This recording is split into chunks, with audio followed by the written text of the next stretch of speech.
Bill O'Reilly here. Welcome to the No Spin News, Monday, September 26, 2022.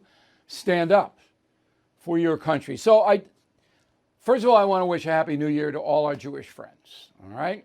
And here on Long Island, New York City, a lot of Jewish people, and they contribute tremendously to the culture here. And I work with a lot of them, and we want you to have a good New Year.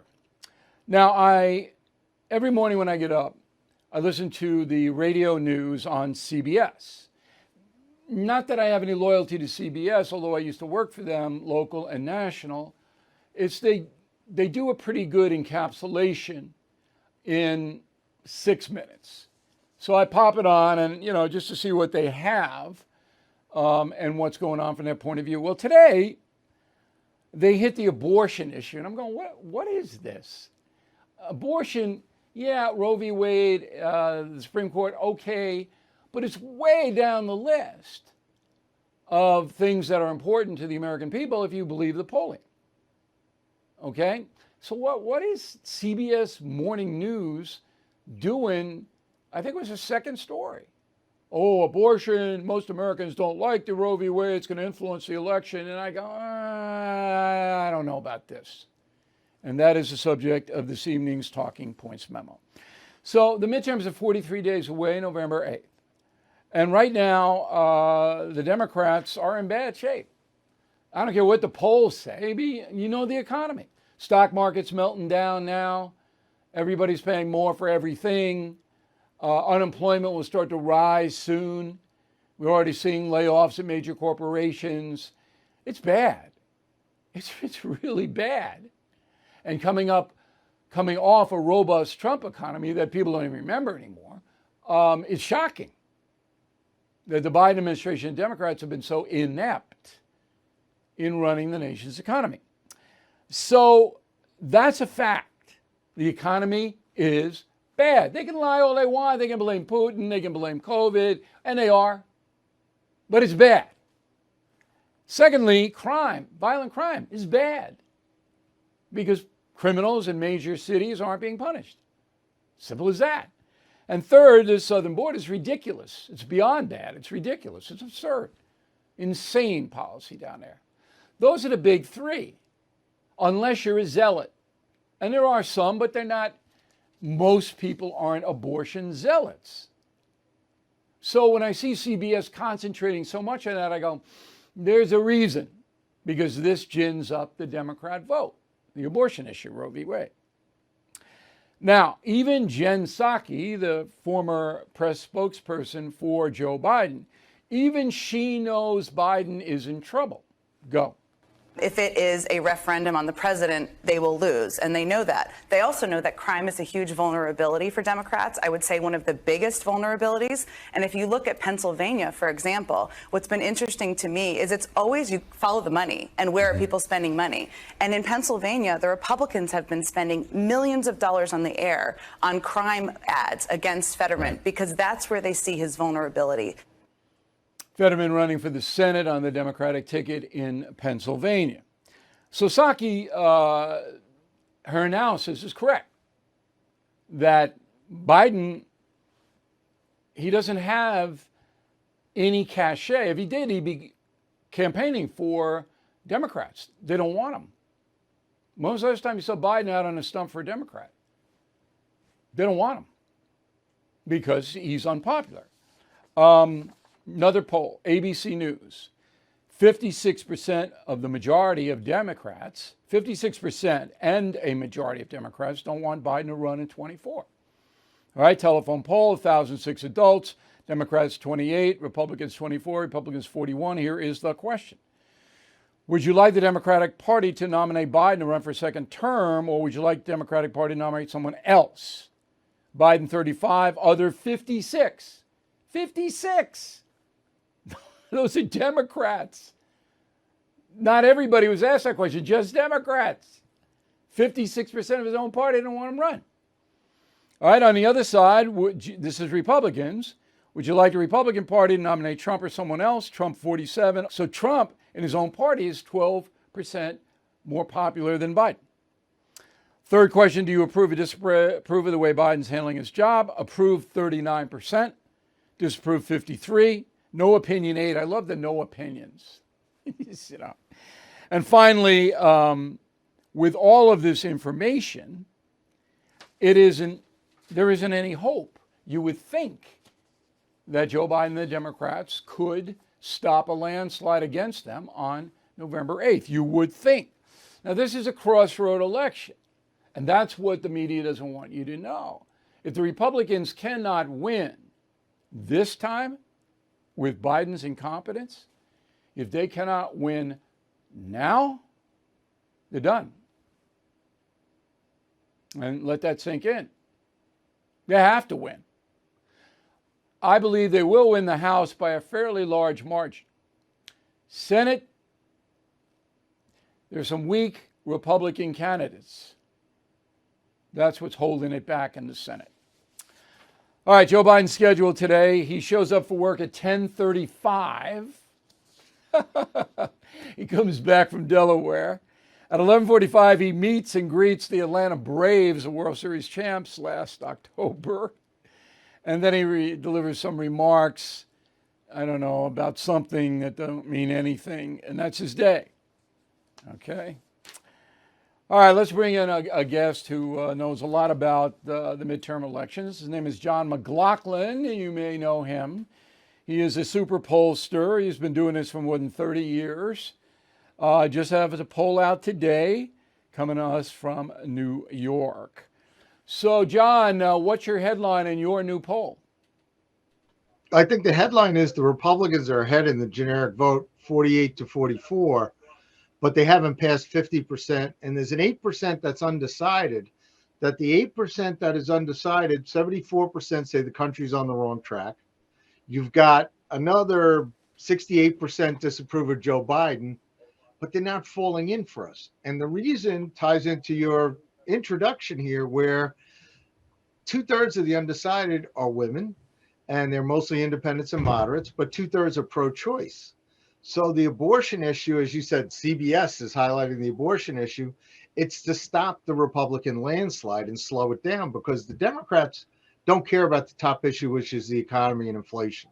They're causing it. They don't want to talk about it. And the interesting part is the right track, wrong direction.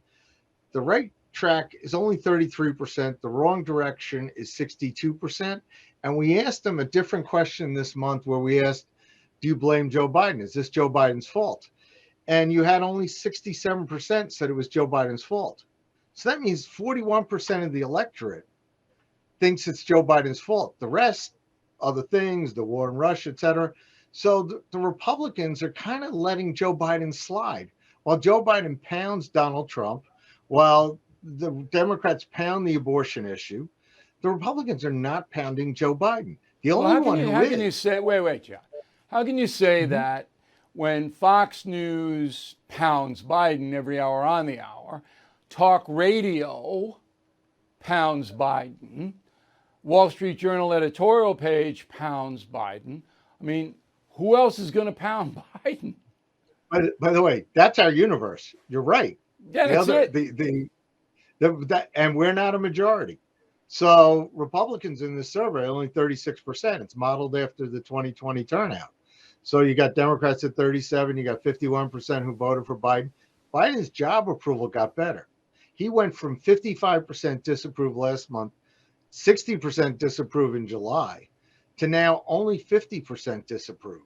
So we have to, through the internet, through other things, which they're censoring us on, we have to pound Joe Biden and get through it. And our candidates, I can tell you, I'm an old man. I've been polling 40 years.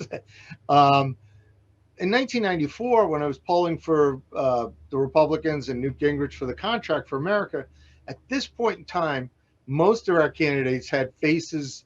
We were morphing their faces into Bill Clinton's faces. We made them Bill Clinton Democrats. These right now, the Republicans, I don't see McConnell attacking Joe Biden. They're starting to do in the Senate races. I don't see the Republicans as aggressive right now as Newt Gingrich was in '94 for the House, but individual candidates are. And there needs to be more of it, because if he's not responsible for the top issue, which is inflation. And by the way, in the survey, 81% of all voters said they've been negatively impacted by inflation. Sure. 43, Well, I mean, 43%. you made an interesting point that they're not holding Biden accountable, which is insane because it's Right. his policies that did it. But Right. you can't go door to door and educate people or wise them up. No. Newt Gingrich, you just brought him up, he believes that the House is going to go big time for the Republicans. But Gingrich was wrong about the Trump-Biden election. I just want to point that out, that this is a very difficult game. You know, I'm saying that I believe the House will go GOP. I think you believe that. And when you say we, John McLaughlin, it works primarily for Republican candidates. Only Republicans. Only Republicans. Okay, that's the we. Yeah. But anyway, in the Senate, it is difficult because some of the Republican candidates are just, they're new. Some of them are extreme. Some of them just don't know how to really run a campaign. Herschel Walker should be just wiping Warnock out in Georgia. But he's not really a politician. He doesn't really know. And he admits it, you know, what to do. Yep. So there's a lot.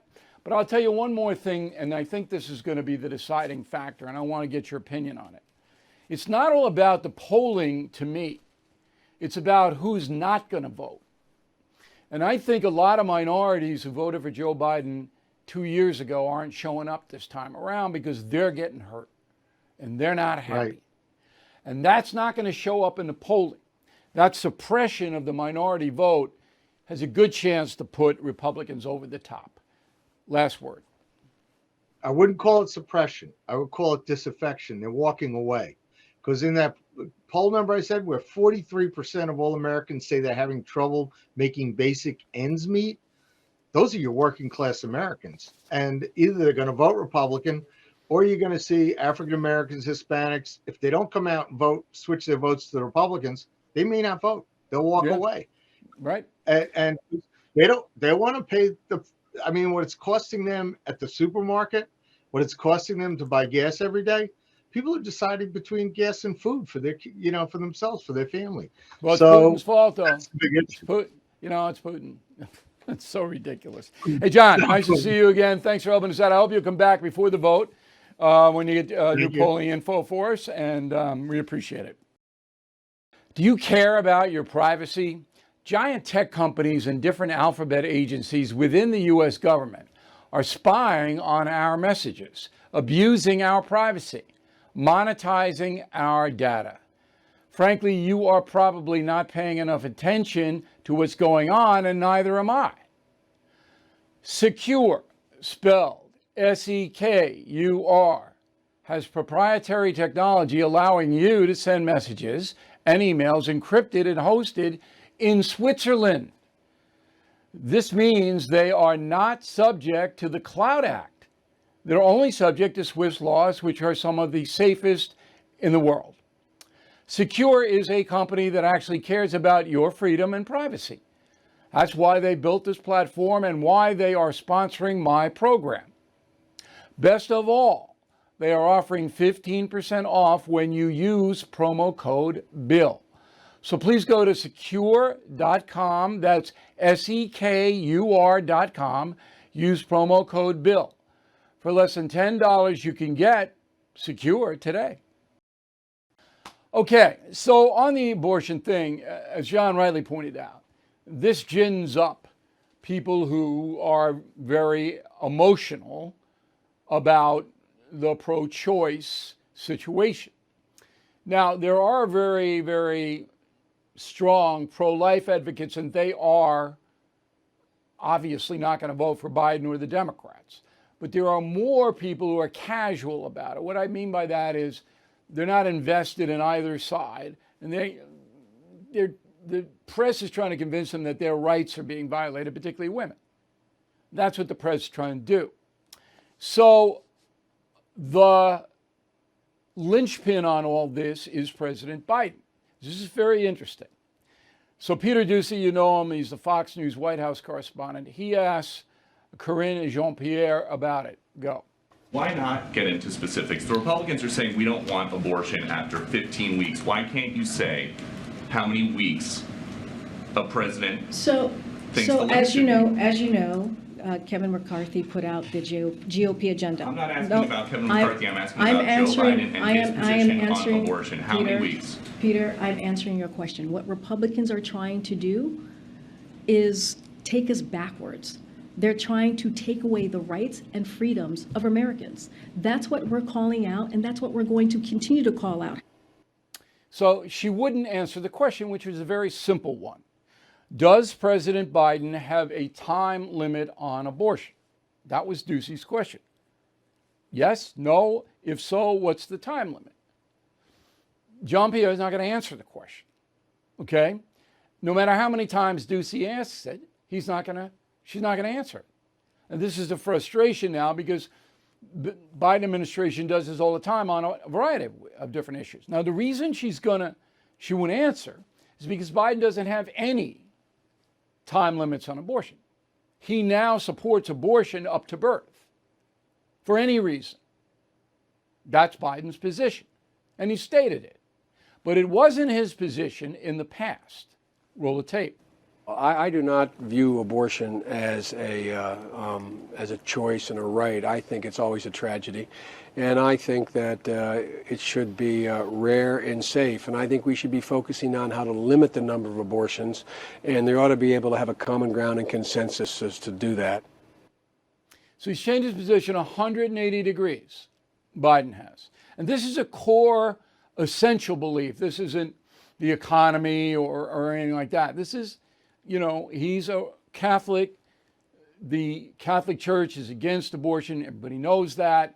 Okay. And Biden tried to walk that line. I call it the Mario Cuomo line. Okay. But you heard him. But now it's rare. No, Biden doesn't want it rare. Biden wants people who don't believe in abortion to pay for it. I mean, that's how extreme he's become. And that's why Jean-Pierre won't get into this.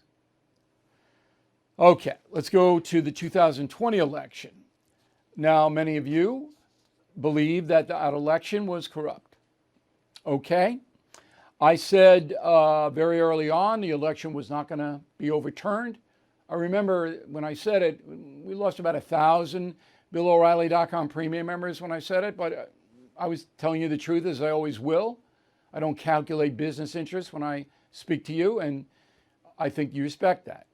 But there just wasn't enough availability of hard evidence to throw an election into limbo. There just wasn't enough. Anyway, I, your humble correspondent, did find fraud in the election at a pretty high scale. And that fraud was courtesy of Mark Zuckerberg and his wife, Priscilla Khan, who donated $500 million to two far-left agencies, okay, CTCL and CEIR, and another one, NVAHI. They're political outfits, to go into certain areas in Arizona, Georgia, Michigan, North Carolina, Pennsylvania, Texas, and Virginia. To go into those areas, these groups funded with Zuckerberg bucks, okay, and get people to vote for Biden. That's what this $500 million was for. And it happened. Now, Zuckerberg and his wife said, we didn't do anything wrong. We gave to political action committees, which then put how much we gave out because they had to. We obeyed the campaign finance laws. But now an organization is suing them.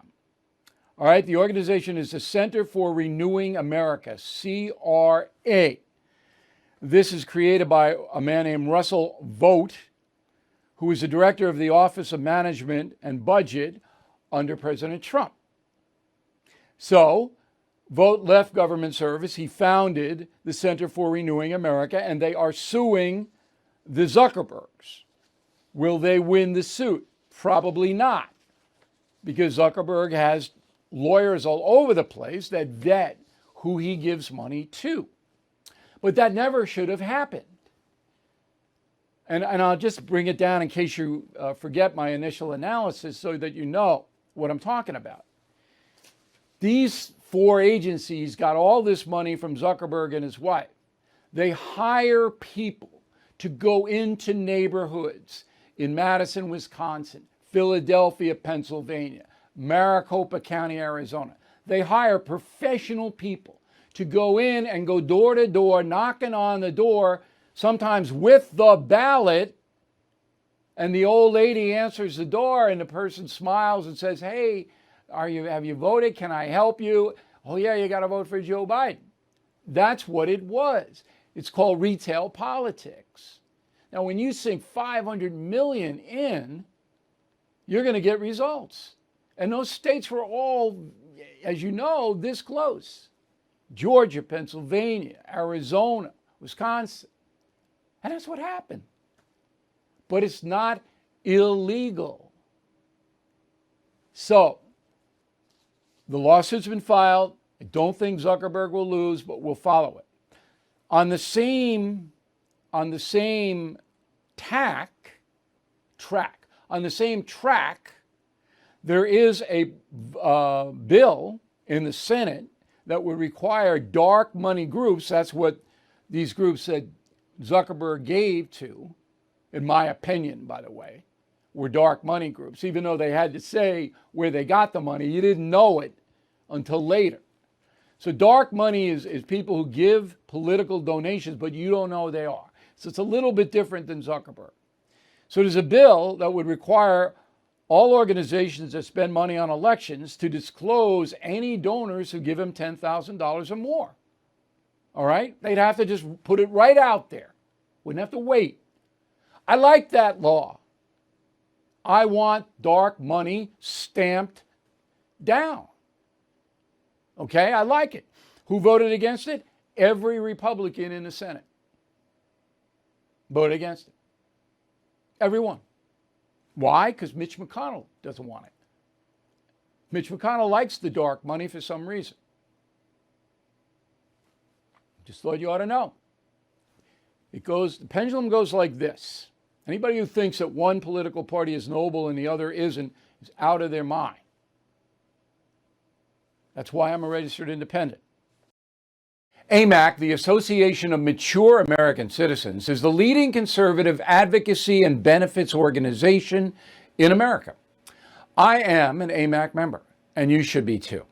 AMAC gives you access to exclusive benefits, insightful takes on today's news, and a magazine full of uncensored content that you will not find anywhere else.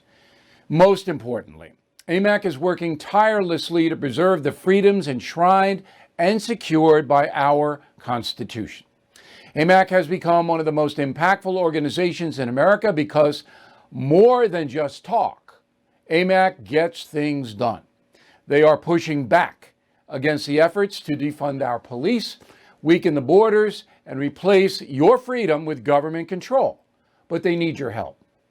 Stand with me and more than 2 million patriots and join AMAC today at amac.us. That's AMAC.us.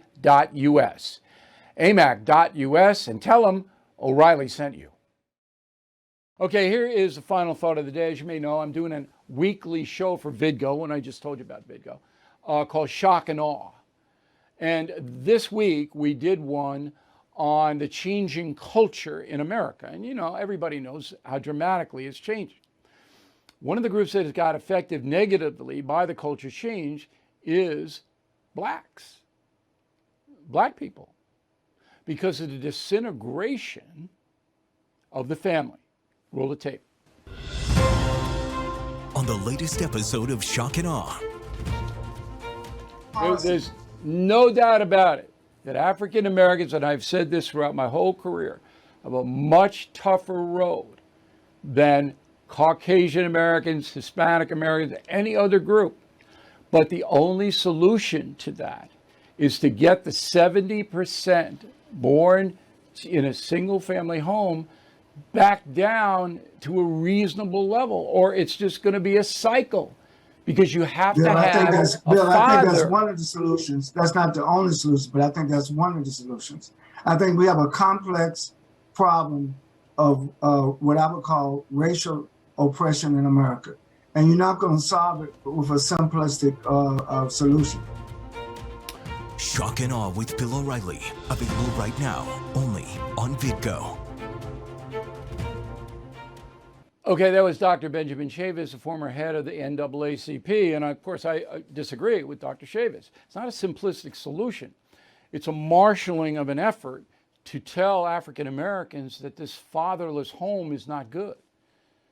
And we're not hearing that message. We're not hearing it. And that is the root of all poverty, crime, disrespect, alienation. You don't have a father in the home, the young males likely are going to run wild. Now,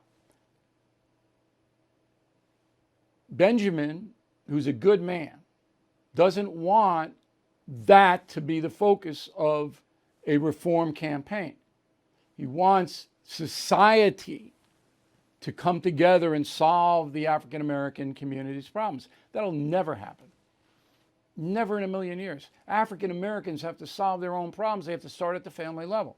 This is like the immigration thing. You can solve illegal immigration in this country by enforcing the law. You can solve it. Trump made a very good attempt at doing it. But when you hear comprehensive immigration reform, it's bull. All that is legalization for everybody here without documents. That's what comprehensive immigration reform is. It's legalization. The way to solve it is to say, you come to the United States and you're denied access, your petition is denied, you leave, you come back again, you go to prison.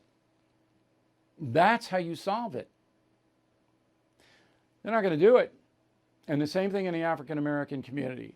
If every pastor, every black leader said, enough of the single family stuff, 70%, then maybe the family unit would start to rise again. Thank you for listening to the No Spin News and watching me. We'll see you again tomorrow. Homeowners, beware. You could be the victim of home title theft and not know. A cyber thief may have already forged his name onto the title of your home.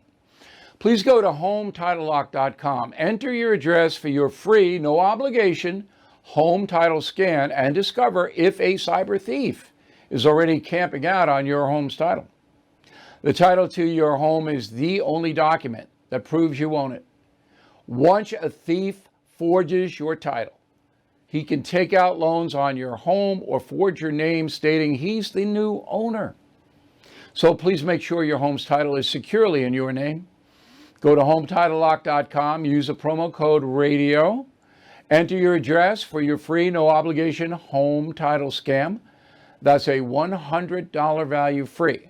HomeTitleLock.com, RADIO, HomeTitleLock.com, code RADIO.